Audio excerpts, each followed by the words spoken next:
C'est incroyable. C'est énorme. Et non, je trouve que voilà, c'est la meilleure des nouvelles de retrouver le capitaine pour moi de cette équipe, Oui, c'est le vrai Rafinha. capitaine. Bonjour à tous, bienvenue dans une nouvelle vidéo sur Nustiki Taka. Le Barça s'est imposé par 3-1 ici dans le nouveau Spotify Camp Nou et ils l'ont fait dans un match contre l'Atlético de Madrid. Justement, on attendait ce rendez-vous avec impatience. C'était une date marquée en rouge par les hommes de Hansi Flick et c'était surtout quelque chose que le Barça voulait à tout prix réussir puisque, comme l'a dit justement Tanguy dans l'avant-match, il y avait eu ce petit faux pas justement du Real Madrid et le Barça aujourd'hui est leader de la Liga. Leader confirmé. Leader confirmé justement de cette Liga. Et c'est avec grand plaisir justement qu'on fait ce débrief.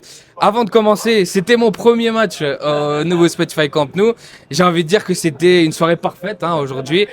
Franchement, Malgré c'est le super. Quoi ? Malgré le froid. Malgré le froid, c'est vrai qu'il fait très très froid Couvrez-vous. en ce moment à Barcelone. Mais non, c'était une soirée superbe. J'ai adoré justement redécouvrir le nouveau Spotify Camp Nou. Comme l'avait dit justement Tanguy et Sacha lors du premier match, les jeux de lumière, c'est impressionnant. On est vraiment plongé dans l'atmosphère du stade. Et franchement, ça change beaucoup de Montjuic et de son acoustique. Alors aujourd'hui, on va débriefer ce match comme d'habitude. La question, c'est comment ça va, Sacha ? Pas besoin de la poser. Voilà, comme vous derrière l'écran, comme Tanguy, j'imagine aussi. On va très très bien. Voilà le Barça qui nous a fait plaisir. Enfin, un gros match gagné. Après les revers face au PSG, lors du Classico face à Chelsea. Là, l'équipe, elle était attendue au tournant. Et elle a quand même bien répondu. Voilà, le Barça est leader provisoirement avec 4 points d'avance. Avec 4 points d'avance et j'ai aussi un homme à ma droite qui est souvent en avance sur ce qu'il dit. Mais c'est Tanguy Montango. Comment ça va, Tanguy ? Ça ne peut qu'aller. La réaction à la fin du match d'Hansi Flick et des joueurs du Barça veut tout dire. Gros soulagement. Et vraiment, même dans les têtes, je pense pour tout le monde, ça va faire un bien fou. Ça fait un bien fou parce que ce qu'on disait justement dans le débrief d'avant, c'est que le Barça ne s'était pas encore mesuré face à une grande équipe en gagnant. Et c'est aujourd'hui chose faite. Je pense qu'il y avait voilà cette petite épine que voulait le Barça de Flick. On l'avait aussi évoqué, c'est que à la maison, on a quand même ce sentiment que le Barça, avec le retour du nouveau Spotify Camp Nou, est amené d'une force surnaturelle emmenée par ses supporters. Et aujourd'hui, ça s'est confirmé. Mais enfin, c'est quand même un très gros soulagement de se dire que le Barça, quand même, contre un Atlético Madrid, certes démunis, parce que, je répète, Tanguy l'avait dit dans l'avant-match, ils sont quand même pas les troisièmes, mais ils sont les quatrièmes avec Villarreal qui pousse.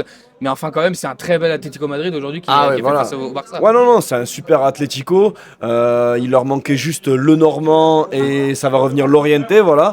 Bon, ils ont Johnny Cardoso qui se blesse en tout début de match. Mais voilà, non, c'était une équipe de l'Atlético Madrid qui avait fière allure. Vraiment, suivez les avant-matchs de Tanguy parce que ça dure 2 minutes, mais au moins vous pouvez briller en société et encore plus en société coulée.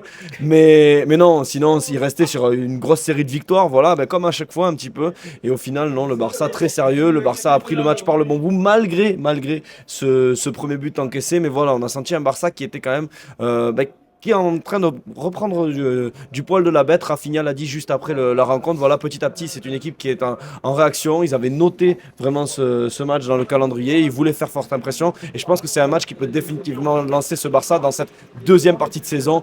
Tu fais écho au Camp Nou. Ouais. Alors, je sais pas si on peut dire surnaturel encore, mais c'est clair et net.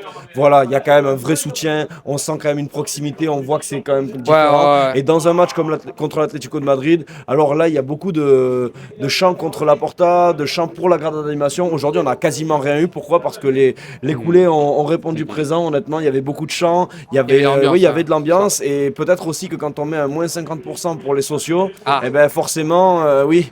La sociologie du public change et ça a un impact positif pour l'équipe forcément. C'est un impact positif. Je sais pas si toi tu as eu cette sensation aussi depuis la télé, parce que franchement dans le stade c'était énorme. Moi c'était comme j'ai dit mon premier match, mais je me suis dit l'ambiance est folle quoi. Clairement. Et on le ressentait, on entendait le bruit. J'écoutais le match sur la Cadena Ser avec notre ami Flaky.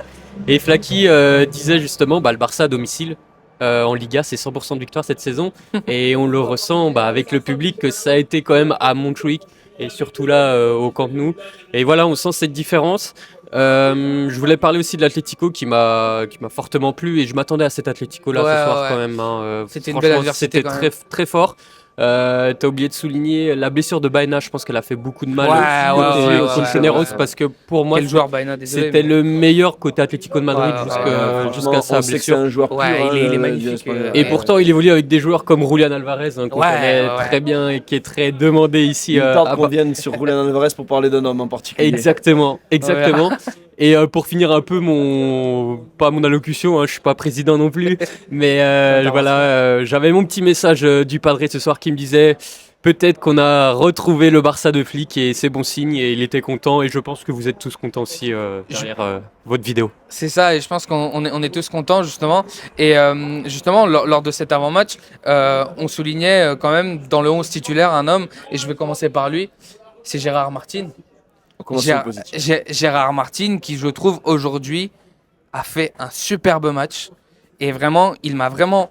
En fait, j'ai pas envie de dire qu'il m'a surpris parce que oui, certes, il y a eu beaucoup de critiques sur lui. Certes, on a beaucoup parlé de lui. Mais moi, j'ai toujours défendu le fait que je pense que dans cette position, en tant que défenseur, et surtout avec ce pied gauche, je l'ai défendu sur plusieurs débriefs, il nous faut un défenseur avec un pied gauche. Et avec le départ d'Inigo Martinez, eh ben, le seul profil qui pouvait correspondre à cette tâche-là, c'est bien Gérard Martin. Et aujourd'hui, il l'a prouvé. Alors, je pense qu'il y a encore des choses à améliorer. Hein. Ce n'est pas encore voilà, le défenseur confirmé que peut-être certaines personnes pourraient conclure à la fin de ce match. Mais je pense que c'est vraiment une option véritable pour Flick de lui donner de la confiance. Et on sait qu'il marche énormément à cette confiance-là. Et c'est un joueur, justement, il y a un mème ici en Espagne, on l'appelle un peu la classe obrera, c'est-à-dire la classe ouvrière.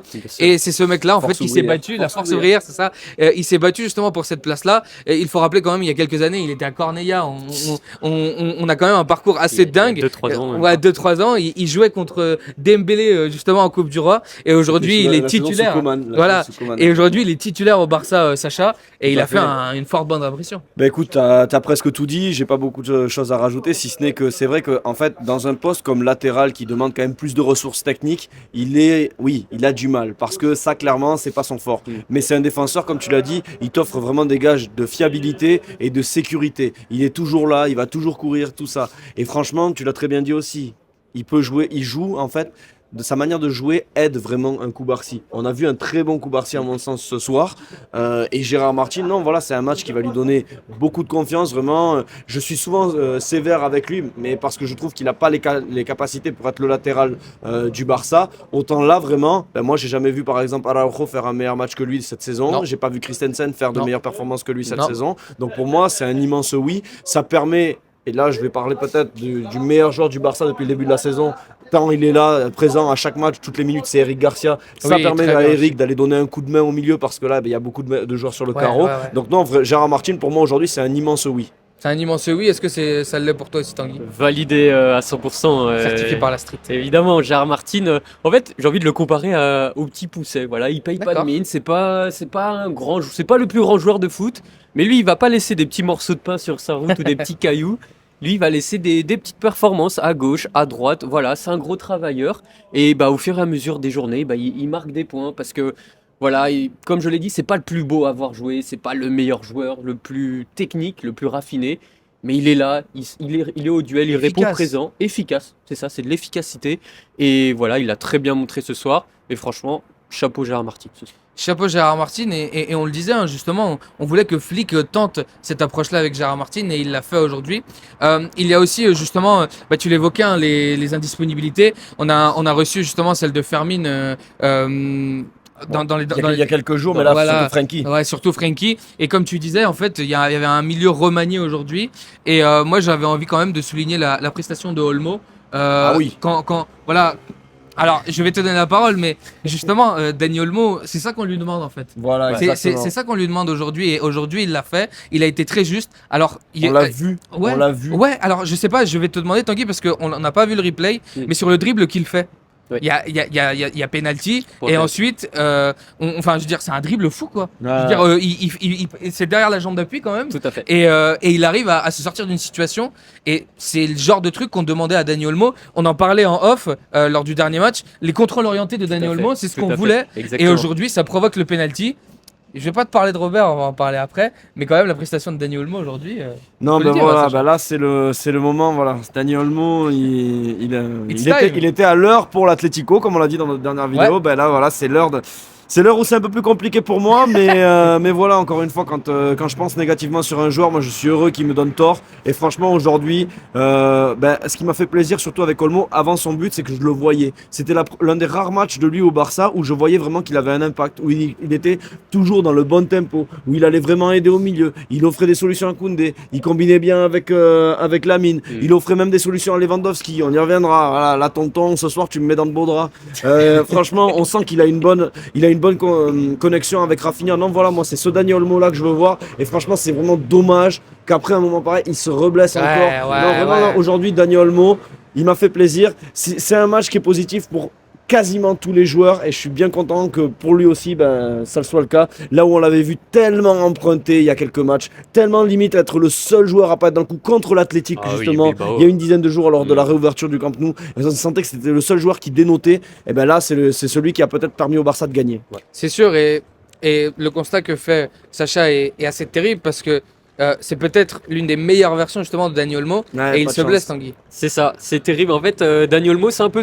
J'ai envie de résumer, c'est un peu l'image du joueur et de sa carrière jusqu'à présent, tu vois. Quand il est capable du meilleur comme du pire, et il lui arrive le meilleur comme le pire, les événements autour de lui. Alors quand tout sera réuni autour de Dani Olmo, je peux vous garantir que voilà, ce sera un joueur extraordinaire. Mais voilà, tous les facteurs ne sont pas avec lui. Là, ce soir, c'est l'épaule. Il y a 15 jours contre Bilbao, quand je l'ai vu au Camp Nou, là, c'était les pieds, parce que balle au pied, c'était catastrophique.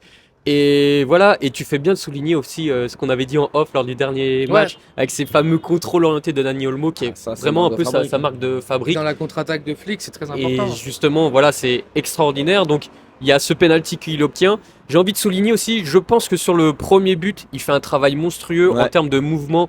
Et parce qu'en fait, il faut se dire que c'est Rafinha, qui est à gauche normalement, qui va faire un appel totalement croisé pour se retrouver à droite et marquer donc justement de ce côté droit. Et Dani Olmo a mis le bordel dans cette défense merengue. Et justement, c'est ce que disait Flaky, c'est que Colchonella. T'as dit merengue. Ah pardon, les Colchoneros, pardon. Et donc dans cette défense des Matelassiers, ils étaient totalement, il est fort. totalement perdus en fait. Un chat, il retombe sur ses pattes comme sur Johan Garcia, comme Johan Garcia. Exactement. Et donc voilà, totalement perdu par cette activité de Dani Olmo. Donc, si je peux rajouter quelque chose, juste aujourd'hui, c'était un grand moment aussi pour Rafinha, son premier but. Justement, j'allais venir. Comme tu l'as dit. Rafinha, 2 passes décisives lors du dernier match. C'était l'un des meilleurs passeurs contre l'Atlético lors des dernières saisons. Il a gagné 6 matchs sur 8, donc maintenant 7 sur 9. Buteur, Rafinha, c'est immense parce que on avait un peu le même ressenti justement quand Gavi était revenu. On se disait voilà, il revient ovationné par le public à chaque sprint, à chaque pressing. C'est terrible et la connexion avec le public aussi très forte parce qu'on a vu Baldé, on a vu Lamine, on a vu comme tu dis Rafinha haranguer le public et donner justement cette force dont avait besoin le public. Et on l'a déjà dit, mais avec un joueur comme Rafinha dans ton équipe se transforme. Les joueurs justement sont galvanisés et c'est vraiment ce qu'on avait retenu du dernier match ici, et on se dit en fait que sans Rafinha, un seul être et tout est dépeuplé. Et c'est terrible parce que on a envie en fait de voir Rafinha, de le voir continuer à avoir cette performance, et en plus quand il est décisif, parce que le travail qu'il fait, face au Black. Non, mais c'est incroyable. Et non, je trouve que voilà, c'est la meilleure des nouvelles de retrouver le capitaine pour moi de cette équipe, Rafinha. Et clairement, moi j'avais envie d'enchaîner sur Rafinha parce que voilà, comme tu disais, c'est le seul qui a, enfin pas le seul, mais il harangue tout ça, le public, tout ça. Et je me souviens surtout d'un extrait de match en fait. À un moment donné, il va au pressing. Il voit que personne le suit. Et il fait comme ça à Lamine et Lewandowski. Et là, il devient fou. Il dit, les gars, suivez-moi, parce que je vais pas faire le pressing tout seul. C'est ça, Rafinha. En fait, il y a un Barça sans Rafinha et avec Rafinha. Et moi, dans ma conscience, j'ai l'impression que par rapport à l'année dernière, c'est décuplé. Je sais pas si c'est le fait que sa blessure m'a énormément manqué. Mais ouais, pour moi, ce Barça ne peut pas se passer de Rafinha, clairement. Il ne peut pas se passer de Rafinha. Est-ce que tu voulais rajouter un autre truc ou on va sur le sujet sensible? C'est vrai, on y va. Parce qu'on parlait de Olmo, on parlait justement de la belle prestation de Dani Olmo. Et après justement ce geste qu'on a évoqué, il y a quand même un raté énorme, colossal, grotesque, impardonnable de monsieur Robert Lewandowski. je veux dire, à ce moment-là, si je me trompe pas, le match était à 1-1. Tout à fait. On aurait pu revenir à 2-1. Et juste après, il fait une super tête. Ouais, Une magnifique ouais, arrêt de par exemple, Black. la tête, Oui. la tête est magnifique. Et ces deux actions résument parfaitement pour moi ce qu'est Robert Lewandowski. C'est-à-dire que parfois, il est très frustrant. Parce que la tête qu'il met, elle est plongeante, elle est beaucoup plus dure. C'est un arrêt de fou. Mais oui, c'est un arrêt de fou. Et pourtant, le penalty, il l'envoie. Tanguy, il l'a reçu à l'Hospitalet. Hein. Ouais. Tanguy a reçu le ballon de Robert Lewandowski Sur à la l'Hospitalet. Et il a pas mis de triplé, Tanguy. Non, écoute, Robert. L'année dernière, on disait dans certains débriefs que des fois, Lamine avait 17 ans. Que Koubarsi peut des fois avoir 17-18 ans. Et bien là, Robert Lewandowski, ce soir, il avait bientôt 38 ans. C'était très compliqué. Je pense que Flick a trop tardé à le sortir, tout simplement. C'était pas du tout son match. Il handicapait l'équipe. Honnêtement, les joueurs ont essayé de le lancer 2-3 fois dans la profondeur. Il n'a plus les cannes pour faire ça. Et c'est dommage parce que c'est rare aussi contre l'Atlético de Madrid, les matchs où il y a des espaces. Ouais. Il n'est pas arrivé à les prendre. Après, le penalty, c'est le deuxième déjà qui rate cette saison. Oh. Alors celui-là, il n'a pas vraiment de conséquences, mais le premier, il a eu des conséquences terribles à Séville. Et là, alors là, aujourd'hui, pour moi, tu peux rater un penalty, c'est pas grave. Mais comme ça, Cadre-le. non, mais même, des fois, bon, ça passe à ras, c'est rageant, tout ce que tu veux, mais là, vraiment, celui-là, ah non, ça, c'est pas possible. Parce qu'en plus, même dans sa course, je sais pas ce qui s'est passé. Il est vraiment passé à côté, mais à 100%. Et je pense qu'il pouvait pas plus le rater que ça. Ouais, Donc voilà. c'est très compliqué. Non, Robert, ben voilà, je suis ton plus grand défenseur ici. Ce soir, tu avais 38 ans, mon grand, et c'est là où on voit quand même l'urgence pour le Barça dans ce nouveau Camp Nou, avoir un nouveau numéro 9. Même s'il a été muet aujourd'hui, j'espère que c'est le numéro 19 de l'Atlético. Ouais, et je pense que le constat, il se fait justement quand on compare ces deux joueurs. Et c'est surtout, moi, je me pose la question, et maintenant, je vais te la poser parce que Sacha a fait un peu son mea culpa, on l'autorise. Mais s'il est mauvais, il est mauvais. Hein. Il est mauvais. Et donc, moi, la question que je me pose, c'est parce que on a parlé de Ferran Torres. On a dit qu'il n'était pas titulaire, qu'il n'avait pas justement le bagage pour être titulaire. On met Robert Lewandowski. Donc, on met Robert Lewandowski. Il rate ce penalty. Ensuite, on a Ferran Torres qui rentre et l'entrée de Ferran Torres. Ensuite, avec le but à la fin. Donc, je me dis que, ok, Lewandowski, peut-être que je peux avoir des doutes sur lui, mais enfin Ferran, il ne me convainc pas non plus en tant que titulaire. Et Rashford, il n'a pas encore fait, je trouve, ce qu'il faut faire. On a un vrai problème au Qui numéro mettent 9. véritablement en neuf, c'est ça. C'est la question à 100 000. Rashford, on l'a pas vu en 9. On l'a Ouais. jamais vu en 9. Mais justement, on peut se demander. Souvenez-vous, il y a un débrief où je vous ai dit, moi je veux Tout voir à mon fait. Rafinha, Rashford, Lamine. Mais Vas-y. la parole à celui qui a toujours. C'est vrai. Raison. Moi, j'ai envie d'essayer Rashford en neuf. Eh oui, moi aussi. J'ai envie d'essayer On envoie un Rashford. message à un Tu mets Monsieur Rashford, Antifi. en 9 en première Tout à mi-temps fait. quand tu vois les balles que Lewandowski il a pas à la course. Rashford il va au but 2 fois. Et surtout, ce qui va dans ce sens, sa rentrée ce soir à Rashford dans un match comme l'Atlético et dans les grands matchs, Rashford il va répondre à l'intensité. Ouais, l'intensité, oui, c'est sûr. Et même quand il va des fois se sentir battu sur quelques duels, il va toujours s'arracher. Ce que pouvait pas faire Lewandowski ce soir. Moi, il y a une séquence en début de deuxième mi-temps, il perd 3 ballons d'affilée, mais on le voit. Il était à la complètement rue. Il était hagarde. à la rue. Et la rentrée de Rashford m'a fait penser plus dans cette version des faits à ce que je pense, pourquoi pas aligner Rashford en 9 lors des gros matchs. Alors voilà, on a Faudrait pas- que Flick assume ce choix-là. aussi, c'est ça, c'est un risque à prendre, mais pour moi, il est bon à prendre comme il a fait avec Gérard Martin en défense centrale. Rashford en 9, pourquoi pas? Parce que voilà, moi son entrée, elle m'a énormément plu ce soir.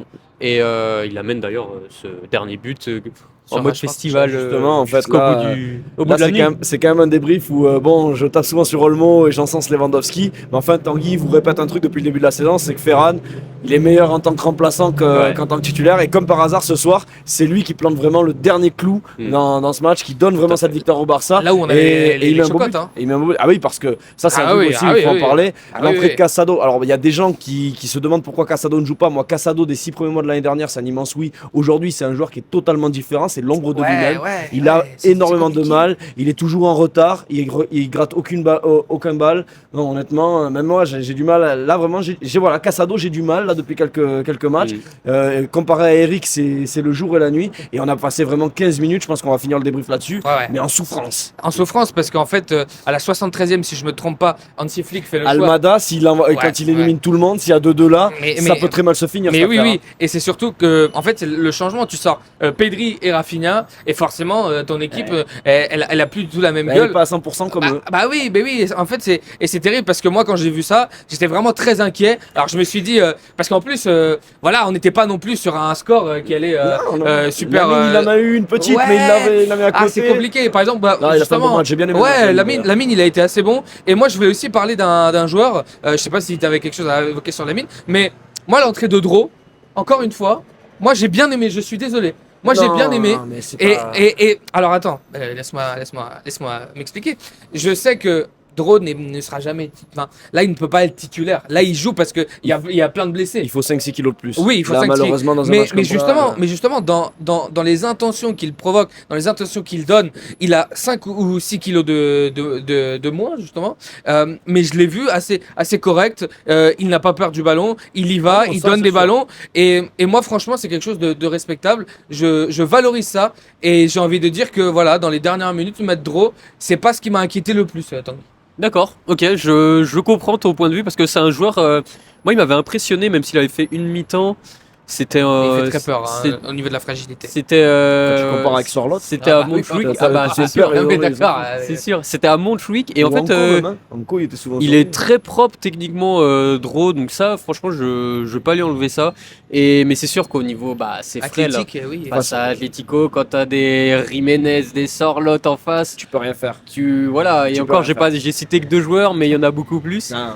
Et c'est vrai que moi, je voulais parler quand même du petit numéro 8 qui est derrière, Ouais, Pedri aujourd'hui. encore. moi. Je l'ai entendu ovationner au stade. Oui, oui. Et c'est vrai que ouais, sa sortie, elle a fait mal. Évidemment, dès que tu le sors, bah, t'as moins cette maîtrise du ballon.